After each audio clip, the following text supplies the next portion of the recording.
పరిమళము నీదేనా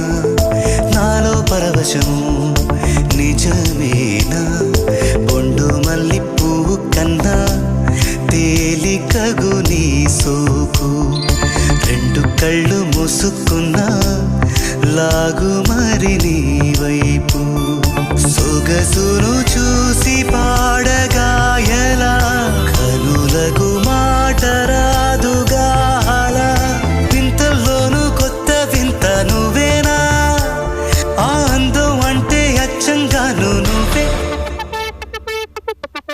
ఏ చిలిపి కళ్ళలోన కలవో ఏ చిగురు గుండెలో నలయవో ఏ చిలి